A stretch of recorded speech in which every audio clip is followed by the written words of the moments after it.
jetzt por Zoom.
Con todos y con todas, hoy miércoles 17 estamos dando inicio a un primer programa de Encuadre y hemos elegido un tema que no deja de darnos que hablar, no deja, la verdad, de llamarnos a la indignación y también a la gran sorpresa ante la naturaleza humana, y me refiero a la explotación y al abuso laboral que existe todavía contra nuestros hermanos y hermanas del sector agrario. Ellos iniciaron una lucha conocida como la lucha agraria un 31 de noviembre, allá en Ica, y luego se trasladó al norte, en La Libertad, y si es que esto no se contenía, seguro que iba a desbordarse en todo nuestro país.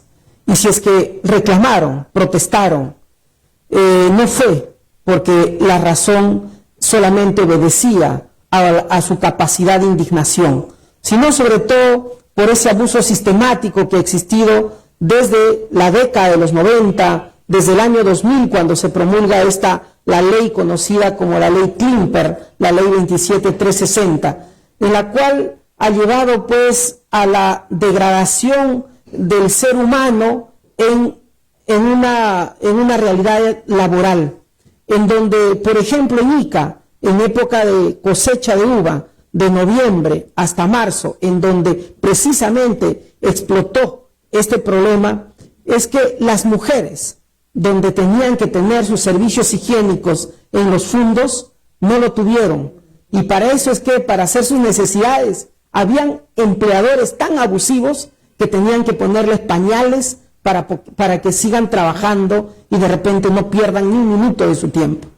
Esa es la realidad que hizo que estas mujeres y varones se desborden a las calles, a las carreteras y reclamen, y se dé una lucha agraria desde el 31 de noviembre hasta el 31 de diciembre, en la cual ya ustedes conocen toda esta historia, en donde todos hemos perdido, seguro los que querían transitar libremente de un lugar hacia otro, y más los familiares y los que hemos conocido, a Heiner Muñoz, a Reinaldo Reyes y también a Kauner Miller Rodríguez, 3 mártires agrarios que hoy nos han costado. Y sin embargo, a esta fecha, hace 2 días, a partir del 15 de marzo, nuevamente vemos que la conducta de la empresa no ha cambiado. Parece que la lucha agraria, parece que los problemas que han pasado no les tocan ni siquiera esa capacidad de sensibilidad que deben de tener. No les hace ningún tipo de efecto, y hoy estamos viviendo en el norte del país un despido masivo que no se ha visto hace 10 años. Más de 1000 trabajadores a la calle, trabajadores con más de 10 años de trabajo continuo, 20 años de trabajo continuo, más de 4 años que deberían gozar estabilidad laboral, no la tienen para la empresa. De un día para otro le han dicho te vas, sin ningún tipo de liquidación, ningún pago de beneficios laborales. Y además tenemos a un Estado indolente, donde pese a que hay una ley 31110, donde regula algunos beneficios mayores para el trabajador, aún no lo reglamenta. y como no lo reglamenta, ellos dicen que no lo tienen por qué cumplir. Y estamos todavía en una situación bastante incierta en muchos temas de esta ley. Y para ello es que vamos a tocar hoy día el tema, implicancias de la nueva ley agraria.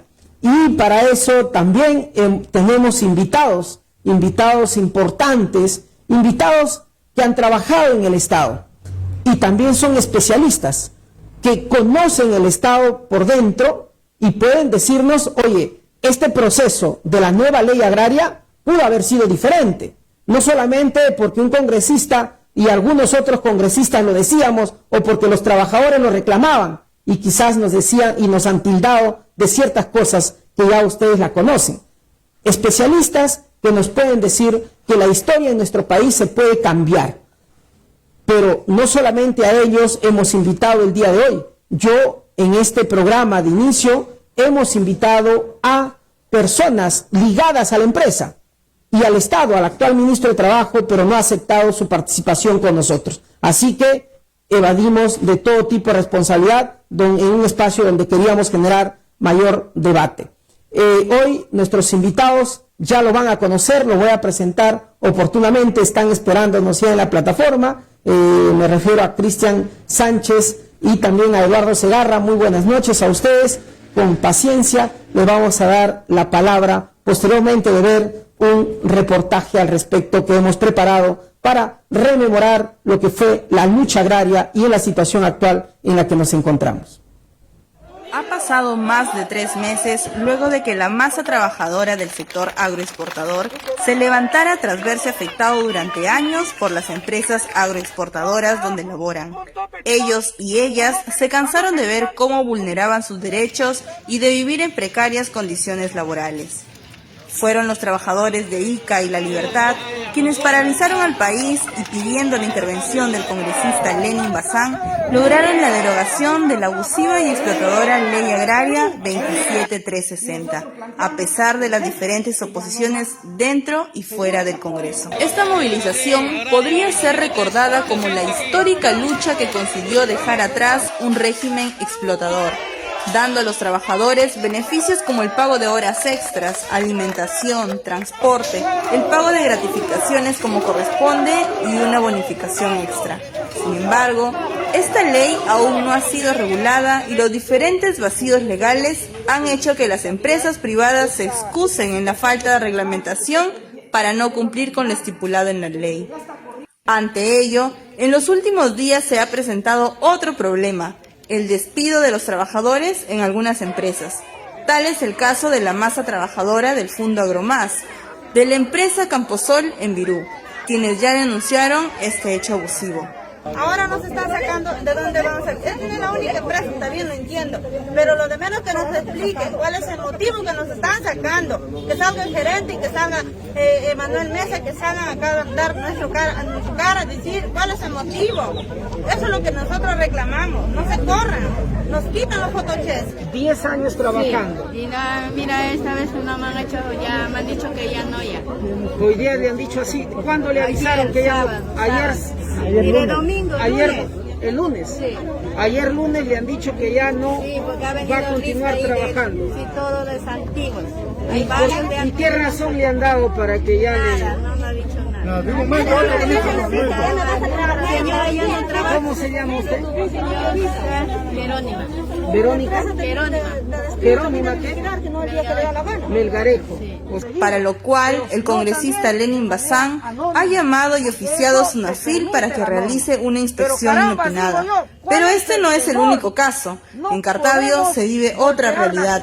Los trabajadores rechazan tajantemente una nueva ley y piden pasar al régimen 728. Tenemos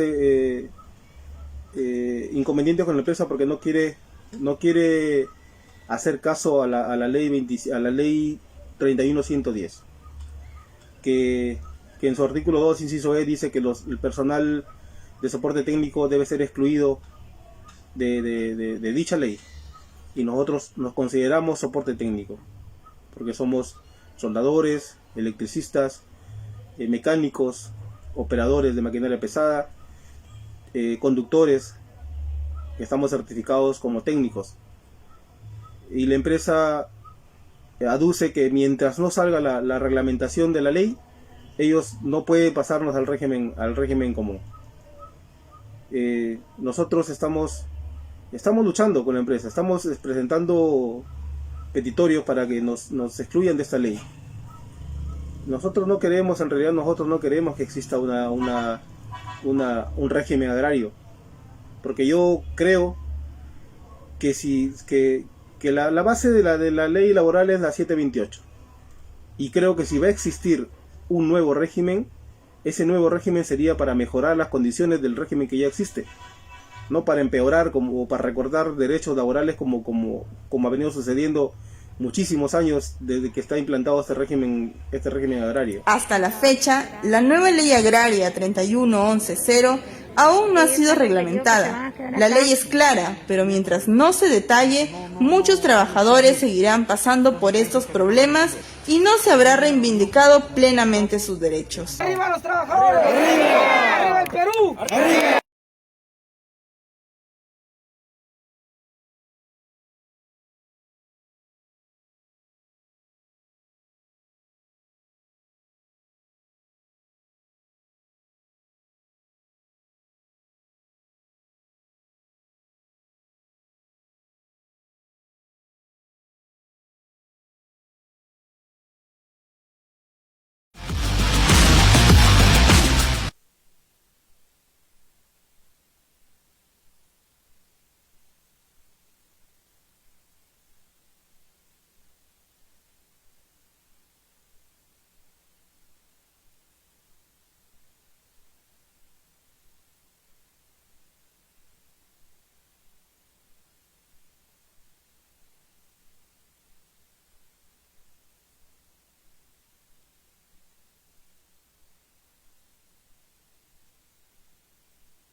Organización Internacional del Trabajo, y esa ley podría prever el mecanismo, por ejemplo, el mecanismo que se ha discutido por años en el Consejo Nacional de Trabajo, que está prácticamente aprobado en su totalidad, que hay dos factores para reajustar la remuneración mínima, que es la inflación o costo de vida y la productividad, ¿no? Y esa remuneración puede ser más de una remuneración, y en este caso también me remito al convenio ratificado por el Estado peruano, el convenio 99, que obliga al Estado peruano a fijar una comisión tripartita con participación del Estado, los trabajadores y los empleadores para fijar la remuneración mínima agrícola, ¿no? Incluso esta obligación incumplida sistemáticamente por el Estado peruano, incumplida también con la ley que se ha aprobado recientemente, ¿no? Es una obligación que ha merecido los llamados de atención de varios organismos de control de la OIT sobre las obligaciones que asume el Perú en el marco de esta organización internacional del Sistema de Naciones Unidas, y es así que la Comisión de Expertos en la aplicación de convenios y recomendaciones ya le ha llamado severamente la atención al Estado peruano por violar sistemáticamente el convenio 90. En resumen, sí se pudo hacer, ¿no? Es más, era un mandato hacerlo y hacerlo en coherencia con las obligaciones internacionales del Estado peruano. Esa sería mi respuesta a la pregunta.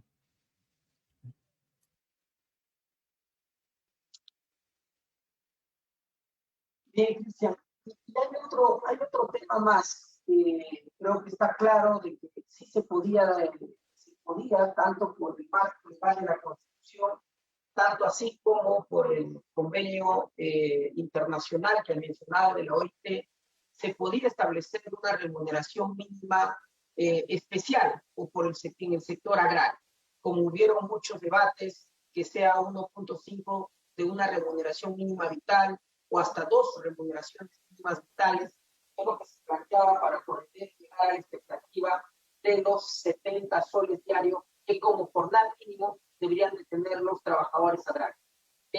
Lo siguiente es lo que está pasando, mira, actualmente, Cristian. Actualmente, trabajadores de diferentes empresas mencionan que no les están pagando el bono beta porque los empleadores anuncian que aún no existe el reglamento. Tampoco se les está reconociendo, por ejemplo, esa posibilidad que la actual norma dice, oiga, si el trabajador solicita, puede dejar que sus gratificaciones o su CTS lo paguen como como el régimen laboral general. Mejor dicho, le depositen una cuenta a su CTS o bien le paguen sus gratificaciones en julio y en diciembre, ¿no? Lo que equivale a una remuneración mínima vital. Sin embargo, le dicen, no, mientras no haya reglamento, no vamos a hacer nada de ello. Por otro lado, hay empresas donde ya se les ha estado pagando el 10% por utilidades al año. Sin embargo, la ley, por imposición de la mayoría del Congreso, dice no, las utilidades para el trabajador agrario solamente va a ser el 5%, no más. Eso se está dando y está generando mucha incertidumbre. En estos casos que yo te menciono, Cristian, ¿qué tiene que ver el reglamento y cuál es la implicancia de la ley o la vigencia de la ley y qué implicancias tendría el reglamento según tu conocimiento de la ley actual?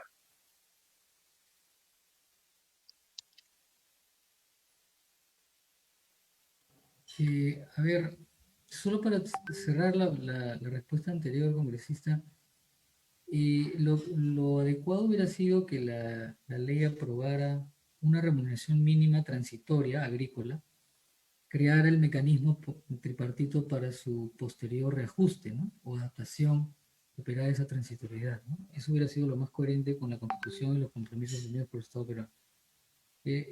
Sobre esta segunda pregunta que tiene varias partes, creo que lo que estamos viendo en estos momentos de problemas derivados de la entrada en vigencia de la ley, porque las leyes rigen al día siguiente de su publicación, salvo que tengan disposiciones específicas que suspendan en todo o en parte su vigencia, y creo que no ha ocurrido así. En la 31110 hay normas que ya son de obligatorio cumplimiento por parte de los empleadores, ¿no?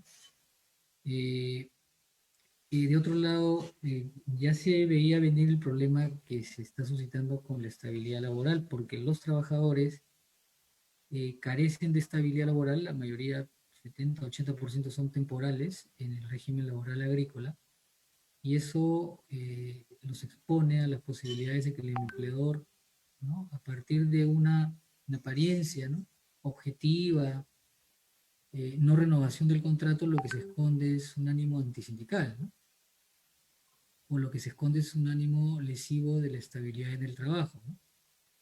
Entonces, lamentablemente la ley vigente no da respuesta del problema de la estabilidad, ¿no? Como en otros países, por ejemplo, siendo esta actividad una actividad permanente pero discontinua, los trabajadores por regla general tienen estabilidad, ¿no? Y en supuestos excepcionales de estacionalidad o temporalidad se habilita la contratación temporal, pero sigue siendo esta excepcional, ¿no? Es más, hay posibilidades de adquirir estabilidad si uno realiza en 2 temporadas consecutivas un empleo temporal en esta actividad agrícola, ¿no? Entonces, la estabilidad no está protegida, los empleadores siguen utilizando indistintamente la contratación temporal para actividades permanentes pero discontinuas. Eso le permite la legislación vigente, y bueno, eso va perjudicando el ejercicio de los trabajadores en cuanto a las posibilidades de organizarse colectivamente, va precarizando más el empleo y va agudizando el conflicto, ¿no? Porque entiendo que estos despidos además se están produciendo en un contexto donde se están conformando organizaciones de trabajadores, ¿no? Entonces, esto pinta como antisindical, ¿no? Lamentablemente, y va a exacerbar el conflicto, ¿no?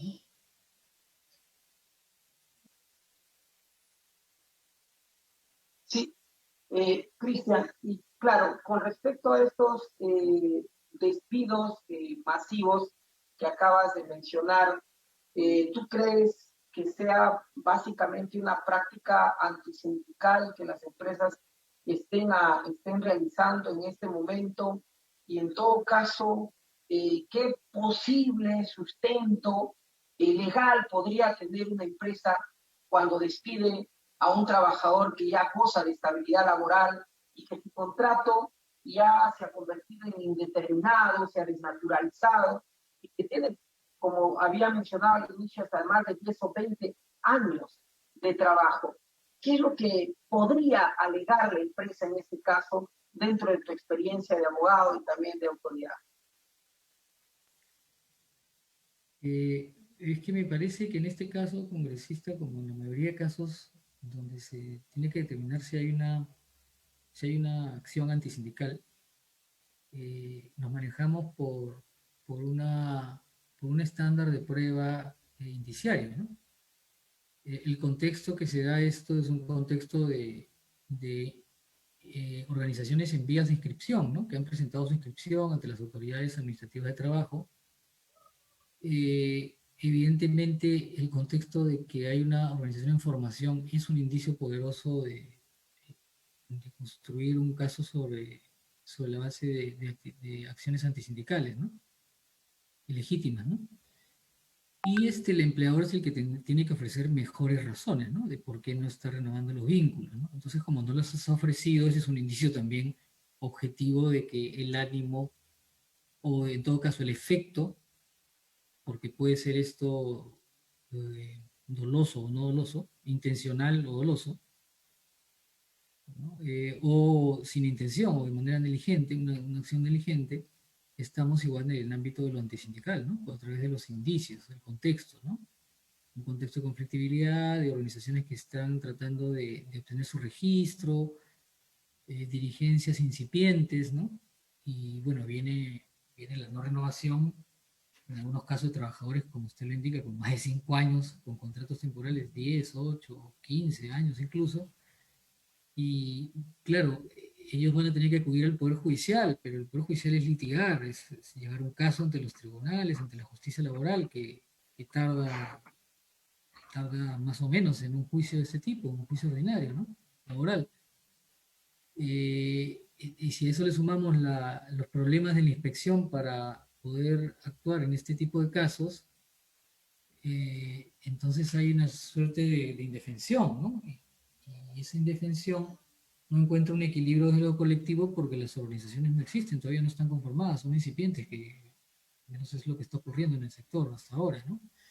Espero que el diálogo sea verdadero para el caso del reglamento de la ley. No tengo mayor conocimiento de cómo se está llevando a cabo, pero lo único que esperaríamos varios es que esto se desarrolle con un alto estándar de diálogo social, de transparencia y escuchar a las contrapartes que están en conflicto, ¿no? Porque el conflicto ha continuado. Gracias.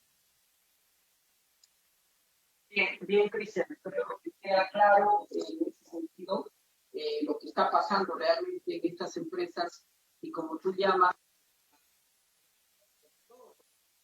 invocas a la recomendación de los trabajadores que no se queden callados, que hagan denuncias, que es lo que corresponde. Y también hay que exhortar desde acá a SUNAFIL a que haga su trabajo, porque eso es importante que en estos momentos, para evitar incluso un conflicto social mayor, se tenga que el Estado hacer presente. Finalmente, también espero que los que nos están siguiendo en este momento, con las disculpas del caso, por algunos minutos, creo, o segundos, se nos fue el audio, no se escuchó, entiendan que es la primera vez que estamos empezando en esta experiencia de poder hacerla de comunicador, porque creemos que es necesario conversar con ustedes, por eso también invitamos a ustedes, los que nos están siguiendo, que le hagan algunas preguntas a Cristian y que luego que termino la entrevista él pueda también dedicarse a responderles a cada uno de ustedes. Finalmente, Cristian, el proceso de reglamentación de la ley 31110 está paralizado. Y te comento y les comento a todos que el día 22 de enero hubo una convocatoria para que haya una mesa nacional de diálogo a los trabajadores. Sin embargo, llegué un día antes a conversar con el ministro de Trabajo y me dijo que él no sabía nada de la convocatoria, que quien debía hacerlo es la presidencia del Consejo de Ministros. A ese mismo día, por la noche, un día antes del 22, o sea, el 21, me reúno con la Premier y también sorprendida me dice, no, el proceso de reglamentación de esta ley está a cargo del Ministerio de Trabajo y es el ministro quien debe de convocar a las partes involucradas. Mi primera pregunta es, ¿quién es el responsable en este caso de reglamentar la presente ley y a quién el Congreso de la República debe exigirle que cumpla con el plazo de reglamentación de la ley? Y la siguiente pregunta, complementando a esta, es ¿cuál debió ser el proceso jurídico constitucional de participación de los trabajadores, incluso de los empleadores, en este proceso de reglamentación? A ver, en primer lugar, el espacio de diálogo social orgánico e institucionalizado que existe en nuestro país es el Consejo Nacional de Trabajo y Promoción del Empleo, ¿no? Que está adscrito, pues un órgano adscrito al Ministerio de Trabajo y Promoción del Empleo y tiene relación directa con el Despacho Ministerial de Trabajo y Promoción del Empleo, ¿no? Entonces, el órgano tripartito especializado y que responde a los compromisos del Estado peruano en el marco de la Organización Internacional ya está, solo que ha tenido una escasa participación en los debates tripartitos para las políticas sociolaborales, ¿no? Porque lamentablemente los gobiernos de turno lo desconocen o simplemente, bueno, no son gobiernos dialogantes, ¿no? O gobiernos que tengan una tradición democrática basada en el diálogo social institucional en este caso, ¿no? Entonces, si eso es así, no sorprende que para estos casos se prescinda de un espacio institucional que es relevante, ¿no? Por ejemplo, en España, recientemente se ha aprobado una legislación para los riders y es una legislación que ha partido del diálogo social, ¿no? Es decir, las líneas generales para regular la prestación de servicios a los riders han partido del diálogo social. Las partes ponen a disposición de las Cortes sus acuerdos sobre el debate y sobre esa base se expide una normativa en las Cortes, ¿no? Pero acá se hicieron las cosas al revés, ¿no? Primero se aprobaron allá y luego se le pregunta al Consejo o se quiere hacer un espacio de diálogo social nuevo porque el Consejo además está inactivo por los problemas que hubieron en la aprobación unilateral de la Política Nacional de Productividad y Competitividad en el fines del 2018, si mal no recuerdo. Entonces, el balance del diálogo social en el Perú es bastante desordenado, poco institucionalizado y bastante poco garantizado, ¿no? No sorprende que esté pasando lo que esté pasando en el proceso de diálogo tripartito con el reglamento, ¿no? La primera parte de la pregunta que estaba, no recuerdo a qué estaba relacionada, ¿no? ¿Congresista? La primera parte de su pregunta, no recuerdo cuál era el tema.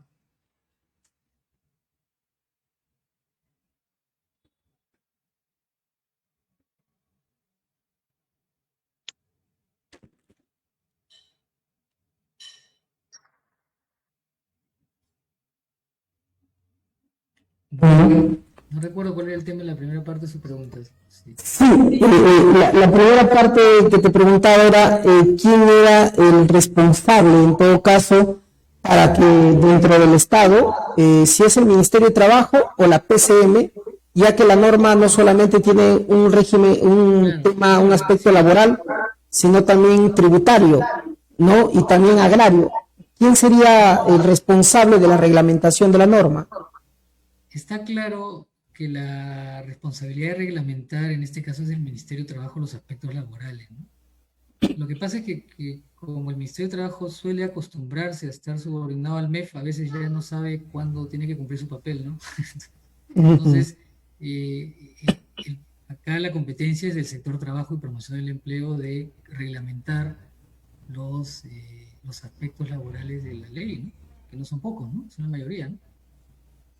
En todo caso, ahí, disculpa Cristian, quien tendría que pedir de repente la parte de reglamentación que corresponde al régimen tributario debería ser el Ministerio de Trabajo, solicitarlo al MEF, pero al final quien tiene que presentar el cuadernillo del reglamento es el Ministerio de Trabajo.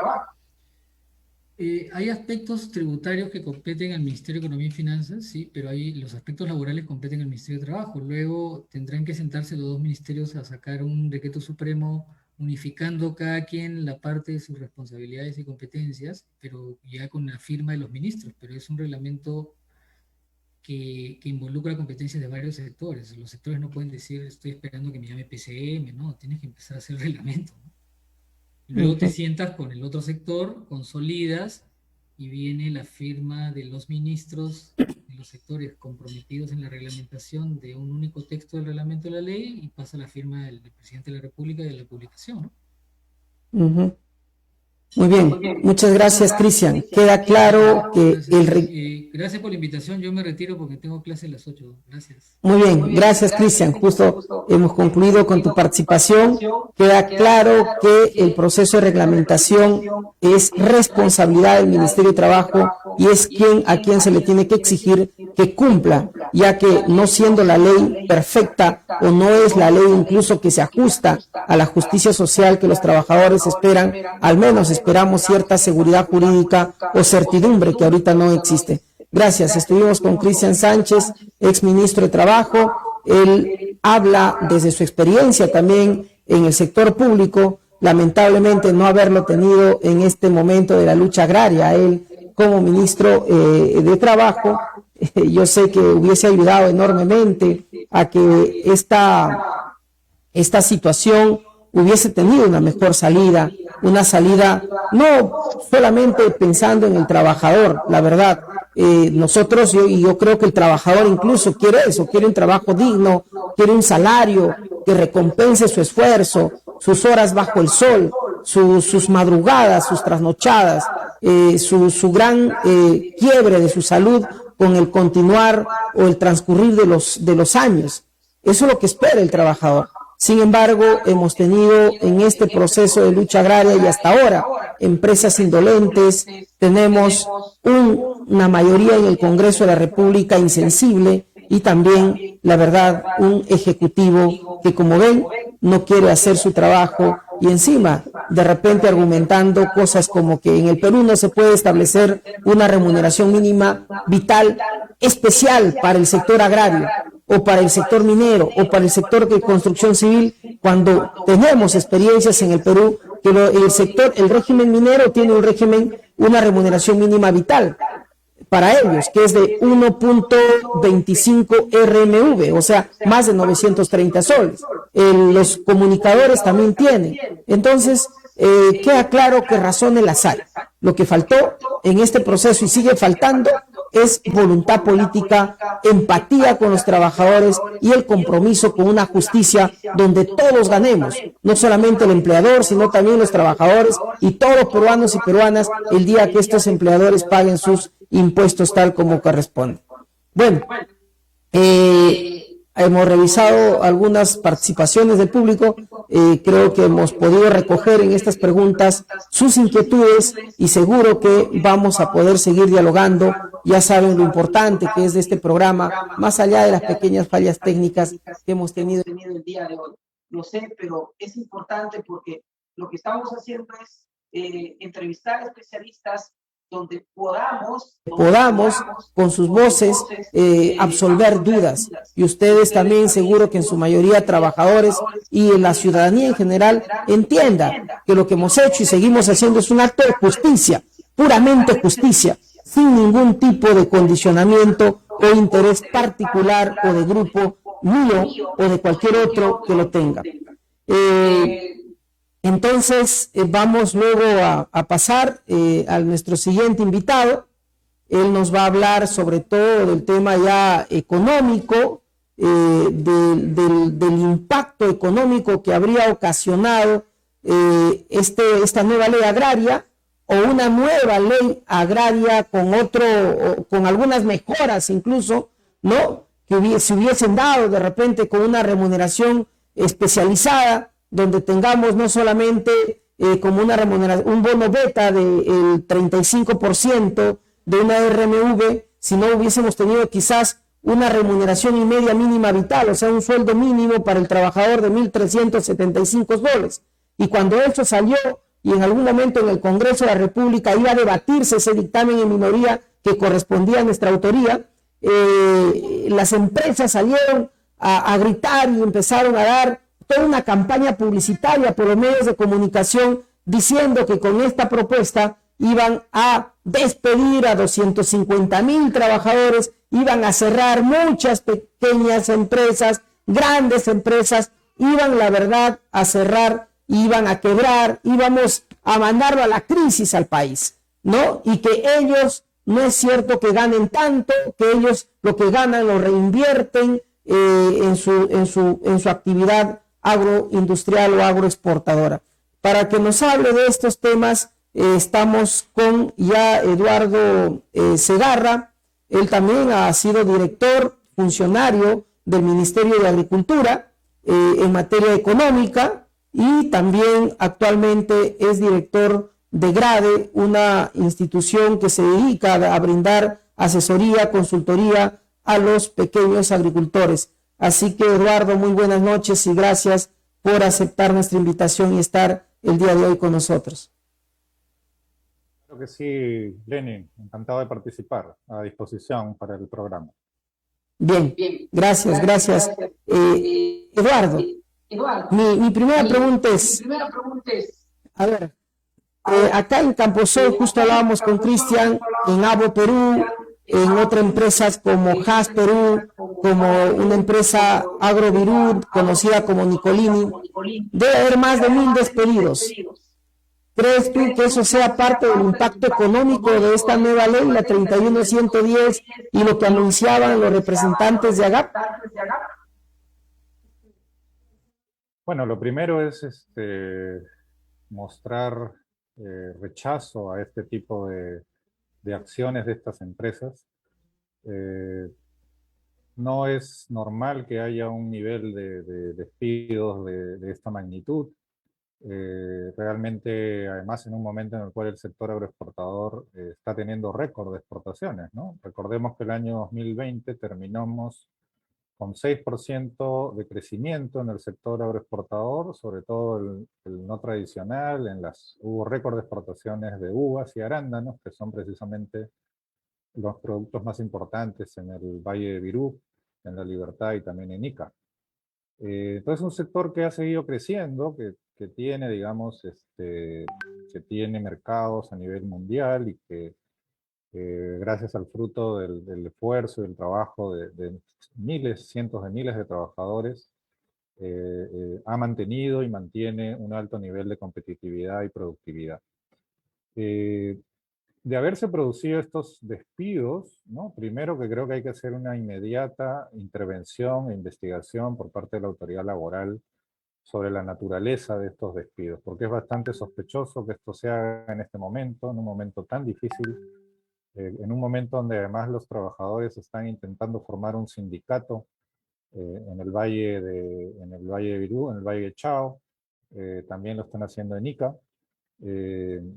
Varios empresarios habían dicho que ellos no le tenían tanto temor al tema de los sindicatos y que ellos respetan las leyes y que ellos cumplen con todas las leyes, y bienvenidos los sindicatos, pero acá parece haber una acción concertada de estas empresas, que son empresas muy grandes. Recordemos que Camposol tiene más de entre 15.000 y 20.000 trabajadores, una de las empresas más grandes que hay en el sector agroexportador. Y que ahora hagan esto realmente tiene que llamar seriamente la atención. Creo que es un atentado contra derechos básicos de los trabajadores, que están dando un enorme esfuerzo en plena pandemia y con todas las dificultades que hay para mantener el trabajo, y un trabajo tan duro como el trabajo agrícola, y sin embargo ahora se ven con esta ingrata decisión arbitraria de suspenderles o terminarles sus contratos. Y ahí es que el problema es que la legislación vigente no protege adecuadamente a estos trabajadores. Entonces seguimos teniendo ese problema. El trabajador agrícola está sometido a una extrema vulnerabilidad. La autoridad laboral casi está pintada en la pared, no tiene mayor capacidad de controlar este tipo de comportamiento, y las empresas están demostrando que no les interesa en cierta forma ni siquiera mantener la forma, ¿no? Y esperamos que esto no llegue a mayores, que las empresas recapaciten y recontraten a los trabajadores, y sigamos buscando una mejor ley de protección al trabajador agrícola. Creo que es lo que se necesita. Eduardo, entonces... Obviamente lo que está sucediendo con estos despidos no es porque haya un impacto económico o los haya mandado a la quiebra o a la crisis a estas empresas. Creo que queda claro en tu comentario, y quizás para poder aclarar un poco más te comento, nosotros no hemos dejado de solicitar información tanto a SUNAT como al Ministerio de Trabajo, porque durante el debate de la ley, de la nueva ley agraria que se lo conoce, que yo la verdad no quería usar ese nombre que nos da cierto espasmo, recordar la ley de promoción agraria, queríamos borrarlo, esa ley, pero por ahí algunos congresistas insistieron, y ahí es donde le decíamos al empleador, cuando ellos nos decían, si ustedes dan una ley con mejores condiciones, nuestro gasto laboral, mejor dicho, nuestro gasto en pago de trabajadores va a incrementar demasiado y que va a cubrir casi el 30-40% de nuestro gasto. Y por otro lado nos decían también que ellos obviamente va a aminorar lo que teníamos por recibir de ingresos de las exportaciones que hacían, íbamos a recibir menos y etcétera, ¿no? Entonces, hemos pedido información a SUNAT y al Ministerio de Trabajo, y ellos nos dicen, por ejemplo, de que de las 10 empresas más grandes del Perú, esta es información del Ministerio de Trabajo, de las 10 empresas más grandes del Perú, y hablo de empresas que tienen más de 19,000 trabajadores, hasta empresas que tienen más de 7,000 trabajadores, entre las 10 empresas más grandes del Perú, y nos pasan una data que su promedio de remuneración mensual no llega al mínimo vital. Algunas pasan a 950 soles, pero otros en promedio pagan 830, 760, 690, con los descuentos de ley que corresponde. Esto sin considerar los beneficios que son pues gratificaciones, asignación familiar, o lo que también se conoce como la CTS, ¿no? Es información de ellos. Y por otro lado, a SUNAT le hemos dicho, SUNAT, nosotros no estamos de acuerdo con la ley, pásanos la información de los estados financieros de cada empresa para saber si es que realmente cuánto es su gasto laboral, y al incrementarle 50 soles más a su jornal de los trabajadores, vamos a de repente incrementar demasiado que los vamos a hacer quebrar. Pero SUNAT nos ha dicho, esta información es reservada, no les podemos dar. Pero lo que nos ha dado es básicamente ingresos que las empresas están teniendo en este momento. Ingresos y utilidades netas como Camposol, que el año pasado ha tenido más de 70 millones de soles en utilidad acá en La Libertad, la que está despidiendo ahorita a los trabajadores. Y Agrocasa, que tiene más de 24 millones de dólares, hablo, no de soles, de dólares, 73 millones de dólares en el caso de Camposol y 24 millones de dólares en el caso de Agrocasa. En ese sentido, ¿tú crees que haberlo incrementado el salario de los trabajadores de 39.19, que sigue siendo hasta ahora, a 70 soles, por ejemplo, como jornal diario, hubiese llevado a la quiebra a estas empresas? A ver, es altamente sospechoso cuando una empresa de esa magnitud sale a decir que una demanda legítima de sus trabajadores los va a llevar a la quiebra, ¿no? Yo creo que ese es como se dice, pues el viejo argumento de siempre de las empresas para negarle al trabajador derechos básicos.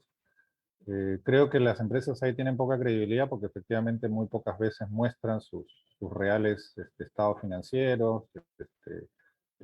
Hay muchas maneras de manejar las cifras. Y lo que es cierto es que muchas de estas empresas, con el incremento que se aprobó en la nueva ley, que es un bono no remunerativo bastante pequeño, de 8 soles diarios, ¿no? Muchas de ellas incluso ya antes de la norma pagaban un poquito más que eso, entonces ni siquiera a ellas se les afectaba en lo más mínimo.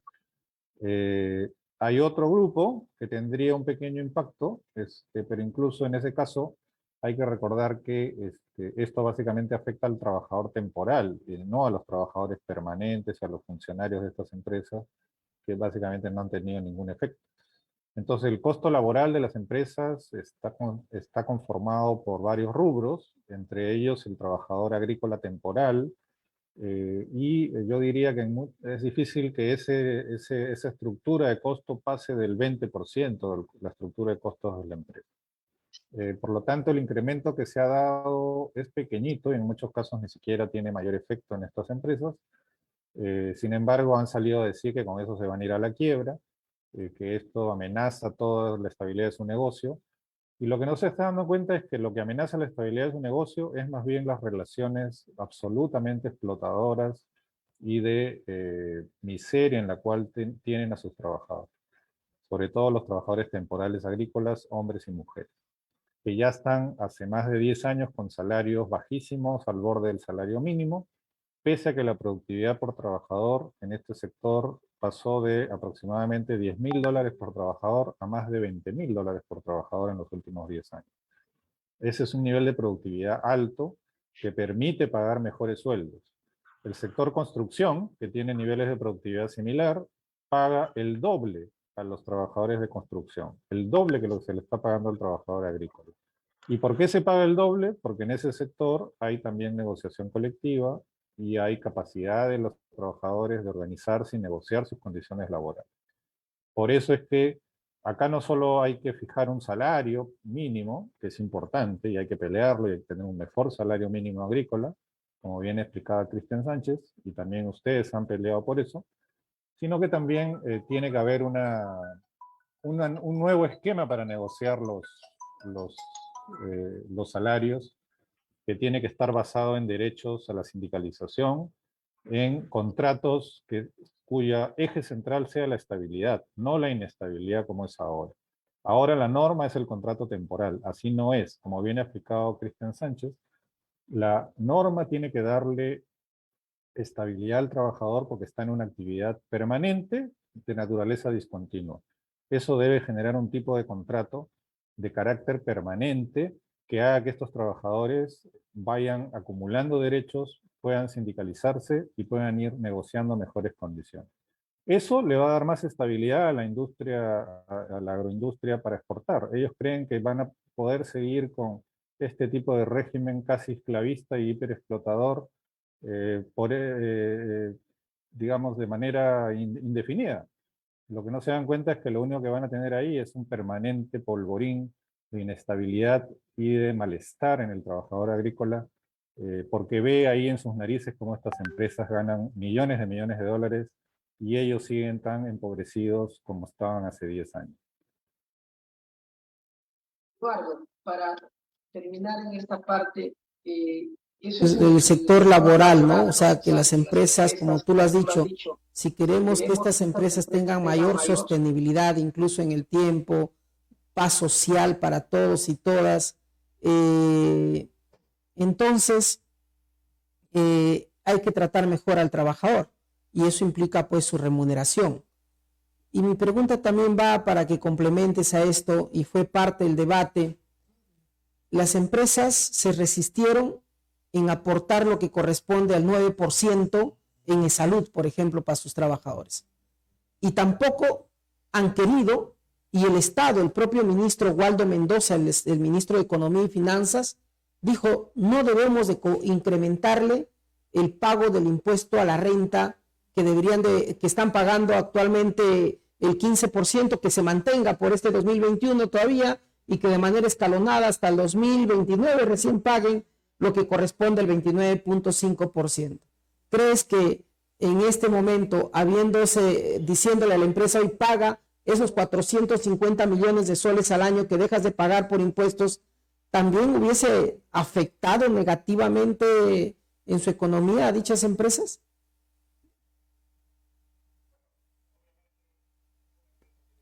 ¿No? Quiere pagar contribuciones al seguro social, pero es lo que corresponde si quieren ser un sector moderno y un sector que se dice competitivo en igualdad de condiciones que cualquier otro sector en la economía. Yo no entiendo cómo después de 20 años de privilegios tributarios y de no pagar lo que tienen que pagar al seguro para sus propios trabajadores, estas empresas vengan otra vez con la idea de que se les cobren los impuestos que deben pagar significa que se van a ir a la quiebra. No, pues así no funciona, ¿no? Y a mí me ha parecido lamentable la posición que tomó el gobierno y el Ministerio de Economía en extender estos privilegios, estas gollerías tributarias, y sobre todo escandalosamente el no pagar lo que tienen que pagarle al seguro de salud, no veo, la verdad, ninguna justificación, ni económica, ni social, ni ética, ni de ningún tipo, en un momento en el cual en el país estamos en una crisis tan grave que sectores hiperprivilegiados que se han gozado de beneficios durante 20 años hayan mantenido sus privilegios y sus gollerías en los próximos 5 o 6 años más. La verdad que eso yo creo que debería ser revisado pronto, y yo creo que incluso en los próximos meses y con un nuevo congreso, quizás eso debería ser revisado. Yo soy de la idea de que este tema se separe del tema laboral, que yo creo que hay que generar una ley de promoción agraria. Efectivamente, como decías, es un mal término, porque en esa ley de promoción se metieron temas laborales que no competen a una ley de promoción. Nunca se deben poner derechos laborales como elemento de incentivo a las empresas, porque eso lo que hace es que el trabajador sea tratado básicamente como una mercancía a la cual se puede usar básicamente como un costo de producción y no como un ser humano que tiene derechos y merece un trato digno y un trato justo en sus derechos. En el futuro tenemos que tener una ley de promoción agraria que si quiere le dé algunos incentivos tributarios a las nuevas inversiones, no a los que ya son viejonazos que tienen 20 años de privilegios, sino a las nuevas inversiones y sobre todo a las inversiones que articulen a la agricultura familiar, a la agricultura cooperativa, para poder exportar.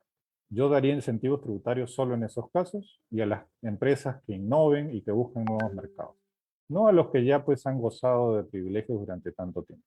Y por otro lado, hay que aprobar una nueva ley de protección del trabajador agrícola, como la tiene Brasil, Argentina, la tiene Colombia, incluso Chile. La ley de protección al trabajador agrícola debe darle niveles de protección incluso superiores que el régimen general, porque estos trabajadores son muy vulnerables, están sometidos a un trabajo muy duro, con características especiales, y merecen tener realmente un régimen laboral más potente, más protector, que haga que sus condiciones de vida mejoren, y que definitivamente se reconozca su gran aporte al desarrollo del país en el proceso agroexportador. Muy bien, muchas gracias, Eduardo. Queda claro con tu participación y es importante que lo escuchen a alguien que ha sido parte del Ejecutivo, es especialista en el tema. Seguro que hoy no hemos dado datos tan detallados, pero se lo puede sustentar. Entonces queda también claro que para que podamos tener un mejor sector agrario en nuestro país, debemos sacar de nuestra mente ese dicho de la mano de obra, de la mano de obra barata. No creamos que porque peores condiciones laborales le ponemos al trabajador es que se justifica el mayor crecimiento en nuestro país o es que así vamos a lograr el desarrollo. Muchas gracias, Eduardo, por acompañarnos el día de hoy y decirles también a los trabajadores que Eduardo, tanto como Cristian Sánchez, Javier Mujica, entre otros grandes profesionales que nos han venido acompañando durante este proceso de la lucha agraria, seguro que los trabajadores, no muchos los identifican, pero son a ellos también que como especialistas en este tema se les tiene que agradecer, porque desde el lugar donde se encuentran, con el aporte de sus ideas, también están luchando porque en nuestro país, como ya lo han escuchado, haya más justicia. Y vamos por esa ley de protección del trabajador agrícola o agrario. Muchas gracias, Eduardo. Buenas noches.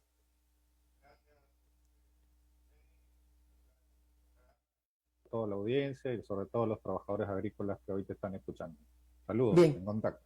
Muy bien, gracias. Muchas gracias tanto a Eduardo como a Cristian por habernos permitido estar con nosotros el día de hoy y sobre todo compartir con ustedes, estimados hermanos y hermanas trabajadoras y trabajadores del campo. A ustedes se le dedica este programa y con ustedes es que hemos dado inicio en este tema tan importante para nosotros y que seguimos acompañándolos en este proceso, pero eso no quiere decir que todos los miércoles vamos a tratar este programa. Seguro que vamos a dar a conocer algunos temas sobre el proceso del régimen agrario.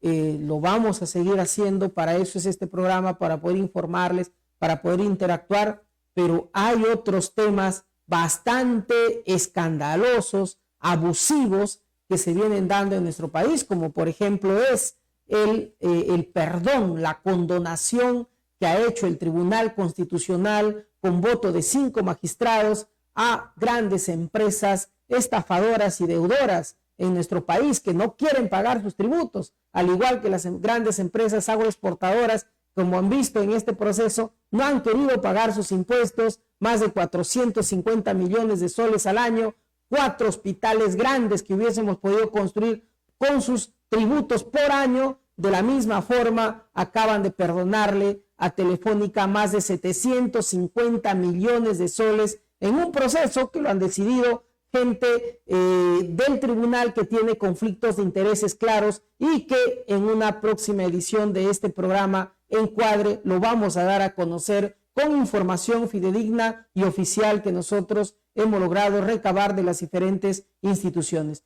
Ese es nuestro país lleno de injusticias, de desigualdades, de exclusiones, donde la verdad, la ley, por más mala que sea, ni siquiera esa se quiere respetar, y donde por defender a los pobres es que usamos, por defender a los ricos y a los grandes, hablamos en nombre de los pequeños y de los pobres. Esto es lo que está pasando, así que yo con estas palabras doy por finalizado este programa y agradecerles también a ustedes por acompañarnos con las disculpas del caso. Seguro que para la próxima vamos a tener una mejor producción y edición en este programa, pero acá estamos haciendo el más grande esfuerzo por ustedes, hermanos y hermanas trabajadoras y trabajadores, y por ustedes también, estimados ciudadanos y ciudadanas, es importante que sepan la verdad, que sepan la otra verdad, que sepan la otra historia, que sepan el otro lado de la historia en nuestra vida política, que sí es posible lograr cambios y a la vez mantener una estabilidad económica, una tranquilidad social que todos buscamos. Nadie quiere convertir a nuestro país y a nuestra región en un caos, en una crisis, pero sí quisiéramos que nuestros recursos de lo que tenemos se pueda distribuir de la mejor manera, porque así como hay 13 grandes empresas que manejan el sector agrario en nuestro país, en nuestra región, hay también cientos de pequeños agricultores que quisieran ser parte de este desarrollo y nuestros trabajadores tener mejores condiciones. Así que muy buenas noches, nos vemos hasta el próximo miércoles a las 7 de la noche.